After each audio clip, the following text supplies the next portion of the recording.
আসসালামু আলাইকুম। তালাডিং এর পক্ষ থেকে মোহাম্মদ হাবিবুর রহমান সবাইকে স্বাগত জানাচ্ছিলাম অ্যাঙ্গুলার.js টিউটোরিয়ালে। তো আজকে এই পর্বে আমরা যে বিষয় নিয়ে প্র্যাকটিস করব সেটা হচ্ছে অ্যাঙ্গুলার.js এর ফিল্টার নিয়ে আপনাদের সাথে কথা বলবো। সো ফিল্টার, অ্যাঙ্গুলার.js এর ফিল্টার বেসিক্যালি তিনটা কাজ করতে পারে। সেটা হচ্ছে ডাটা সর্ট করতে পারে, ডাটা ফরম্যাট করতে পারে, এই কাজগুলো আমরা, এবং ডাটা ফিল্টার করতে পারে। এটা সর্ট, ফরম্যাট এবং ফিল্টার, এই তিনটা কাজ আমরা অ্যাঙ্গুলার.js দিয়ে করতে পারবো। আমি কথাটা আবারও বলতে চাচ্ছি, সেটা হচ্ছে অ্যাঙ্গুলার.js এর ফিল্টার বিষয়টা দিয়ে আমরা যে কাজটা করতে পারবো সেটা হচ্ছে ডাটাগুলোকে সর্ট করতে পারবো, ডাটাগুলোকে ফিল্টার করতে পারবো এবং ডাটাগুলোকে ফরম্যাট করতে পারবো। কেমন? তো চলুন আমরা বিষয়গুলো দেখি যতটুকু আমরা প্র্যাকটিস করতে পারি এই পর্বে আর কি। কেমন? সো ফার্স্ট অফ অল আমরা একটা মডেল তৈরি করি এবং ভিউতে সেই মডেলটা নিয়ে আসি। সো আমরা এখানে যদি এভাবে একটা তৈরি করি, এমপ্লয়ি, আমরা এভাবে একটা যদি মডেল তৈরি করি, প্রথমে বলা হচ্ছে নেম, দেওয়া হচ্ছে সাকিব।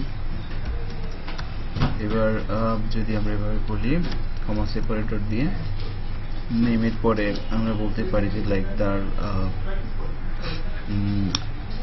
লাইক এইজ বললাম 27, স্যালারি বলে দেওয়া হচ্ছে 35,000 এবং বলা হচ্ছে জেন্ডার বলা হচ্ছে মেল।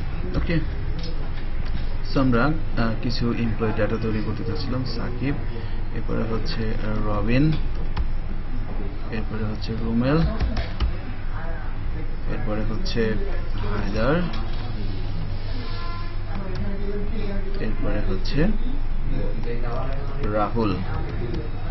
ওকে, আমরা এভাবে বললাম এইজ বলে দিলাম এর সাপোজ ধরেন লাইক কত 29, এখানে বলে দেওয়া হচ্ছে 31, এখানে বলে দেওয়া হচ্ছে যে লাইক 35, এখানে বলে দিতে যাচ্ছি যে লাইক 28। ওকে, স্যালারি বলে দেওয়া হচ্ছে 35,000, এর বলে দেওয়া হচ্ছে যে লাইক 38,000, এর যে লাইক 45,000, এখানে বলে দেওয়া হচ্ছে 26,000, এখানে বলা হচ্ছে যে লাইক 29,000। ওকে, সো 25,000 সাপোজ বলে এইভাবে কাজগুলো করছি বেসিক্যালি।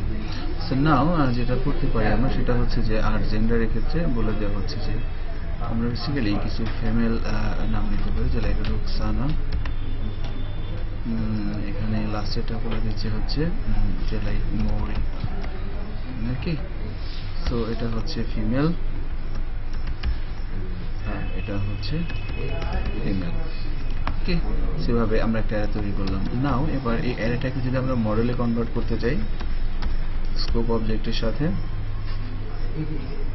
এখানে একটা জিনিস খেয়াল করবো, আমরা অ্যারেটার প্রথম অক্ষর ছোট হাতে লিখবো এবং এখানে লিখবো এমপ্লয়িজ।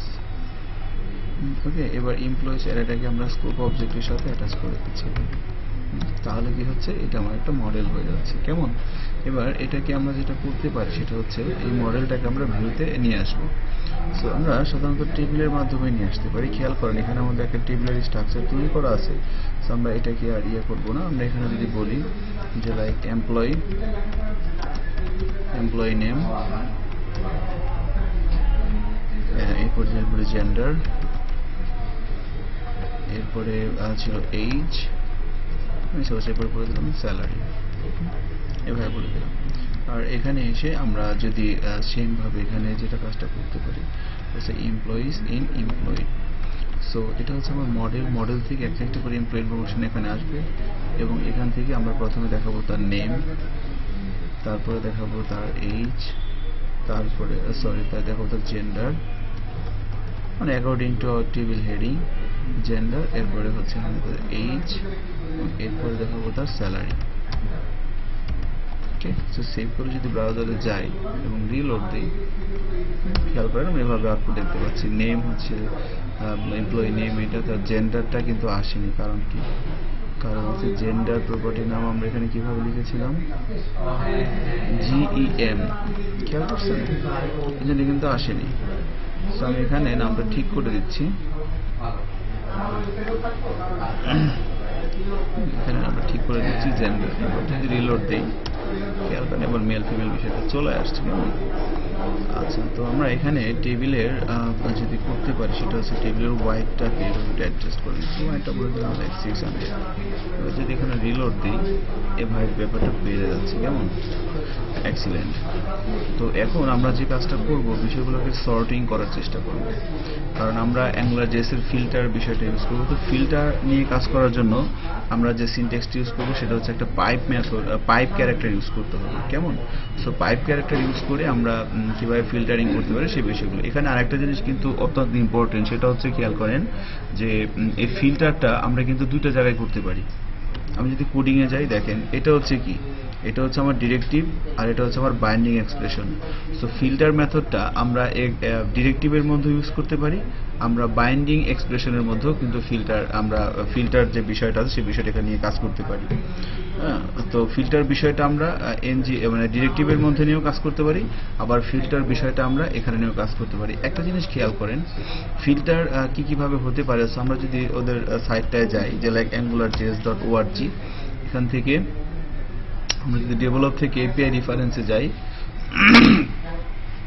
এখানে যদি আমরা এভাবে সার্চ দেই যে লাইক ng ফিল্টার, বা আপনি এখানে শুধু ফিল্টার লিখে যদি সার্চ দেই FILTER ফিল্টার, এখানে দেখেন বেশ কিছু ব্যাপার কিন্তু চলে আসবে। সো এখান থেকে আমরা যদি ফিল্টারে সার্চ করি দেখেন যে কিভাবে দিতে হবে ফিল্টার, কি ধরে ফিল্টার করবে এবং তার এইভাবে বিষয়গুলোকে লিখতে হবে। আমি যদি সিম্পল একটা এক্সাম্পল আপনাদের এই পর্বে দেখাই, সেটা হচ্ছে যে সাপোজ ধরেন আমরা চাচ্ছি এখানে এই নামের সবগুলো ক্যারেক্টার হবে হচ্ছে কি, নামের সবগুলো ক্যারেক্টার হবে হচ্ছে বড় হাতে, যদিও এখানে শুধুমাত্র প্রথম অক্ষরটা বড় হাতে ক্যাপিটালাইজ করা হচ্ছে। সো আমরা যদি এখানে ফিল্টার করতে চাই তাহলে এটা কি, এটা কিন্তু আমাদের বাইন্ডিং এক্সপ্রেশনের মধ্যে আমরা আছে। সো এখানে এসে আমরা যদি কাজটা করতে চাই শুধু এখানে না, আপনি যদি ডিরেক্টিভের মধ্যেও কাজটা করেন তাহলে আপনাকে পাইপ ক্যারেক্টার ইউজ করতে হবে। So what is this, this is called pipe character কেমন। এবার এখানে এসে আমরা যদি এভাবে বলি যে লাইক লোয়ার কেস L ও লোয়ার CAH লোয়ার কেস কেমন। এবার যদি আমি সেভ করে ব্রাউজারে যাই এবং রিলোড দেই আমরা দেখতে পাচ্ছি আউটপুটটা কাজ করতেছে।